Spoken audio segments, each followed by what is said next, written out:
Halo, Assalamualaikum warahmatullahi wabarakatuh. Welcome back to my YouTube channel dan terima kasih telah klik video ini.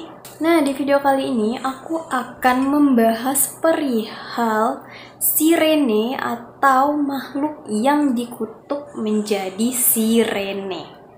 So, buat kalian yang penasaran, simak terus video ini sampai habis.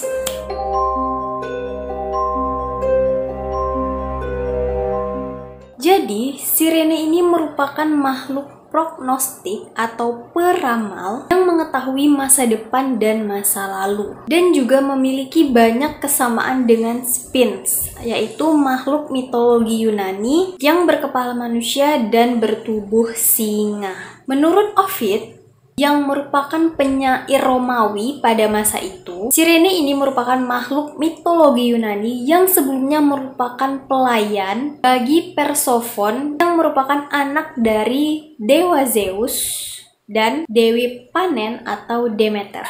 Berawal dari Persephone yang memiliki nasib buruk yang diculik oleh Hades yang merupakan dewa dunia bawah, yang membuat ibunya yakni Demeter merasa putus asa dan marah, yang kemudian memerintahkan pelayan Persephone untuk segera menemukan anaknya dan menyelamatkannya. Nah, untuk membantu tugas para pelayan ini, maka Demeter ini memberikan sayap kepada para pelayan tersebut. Nah, mulailah tuh ya, para pelayannya itu terbang tinggi ke sana kemari mencari Persephone dan memanggil-manggil Persephone dengan nada-nada atau dengan lagu-lagu manis yang mereka ciptakan. Namun hasilnya nihil dan Persephone tidak ditemukan sama sekali. Demeter yang mengetahui keadaan itu marah kepada para pelayannya dan langsung mengutuk mereka untuk menjadi sirene untuk selamanya. Bayangin tuh. Jadi karena kemarahan si Demeter ini, maka para pelayan Persephone itu dikutuk menjadi sirene. Dan mereka tinggal di pulau yang berbatu, serta memiliki kekuatan berupa nyanyian yang apabila didengar, dapat membuat mereka yang mendengarnya itu menjadi lemah tak berdaya. Sirene ini merupakan makhluk yang cantik, manis, sekaligus berbahaya yang sangat tidak mungkin untuk dilawan pada masa itu. Karena begitu mendengar nyanyian mereka, para pelaut yang sedang melintas di sekitar itu akan mendekati sumber suara atau akan mendekati pulau berbatu dan kemudian menemui nasib tragis mereka. Nah, selain ada yang menyatakan bahwa sirene ini hidup di dekat tebing bebatuan besar, sirene ini juga dikatakan hidup di padang rumput yang dihiasi bunga-bunga, yang juga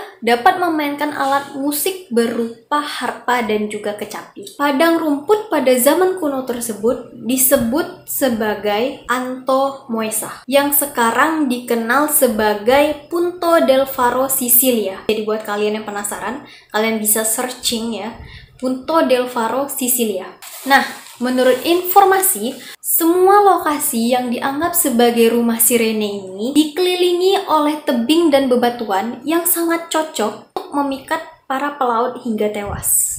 Lalu, ada berapa sirene dan siapa saja namanya? Sebenarnya berdasarkan pertanyaan tersebut tidak ada kepastian berapa sirene dan siapa namanya. Namun jawaban paling populer yang mengatakan bahwasanya ada 3 sirene pada masa itu yang memiliki nama Peisinoe, Aglaupe, dan Telsiepia. Jadi namanya itu agak susah dan namanya itu mengarah ke nama-nama orang Yunani karena ini memang makhluk mitologi yang berasal dari Yunani.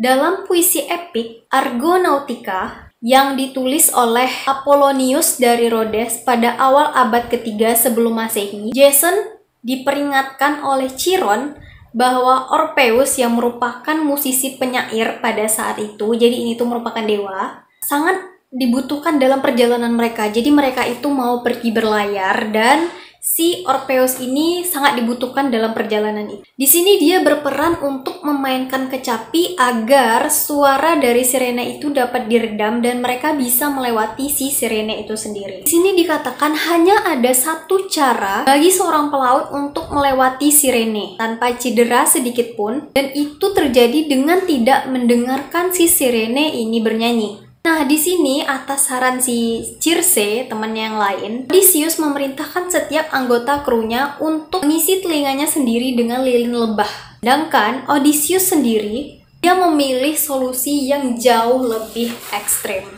Karena menurutnya sebagai seorang petualang, dia mengikat dirinya ke tiang kapal dan menginstruksikan pada para krunya untuk mengikatnya lebih kuat lagi. Namun ketika nanti si Odysseus ini memohon untuk dibuka, maka para kru harus langsung membuka ikatan tersebut. Nah, di sini maksud dan tujuan Odysseus itu sendiri adalah dia ingin merasakan bagaimana sebenarnya nyanyian si sirene ini yang pada saat itu sangat digaung-gaungkan oleh banyak orang. Nah, ternyata nyanyian si sirene ini tidak mempan didengarkan oleh si Orpheus atau dewa nyanyian.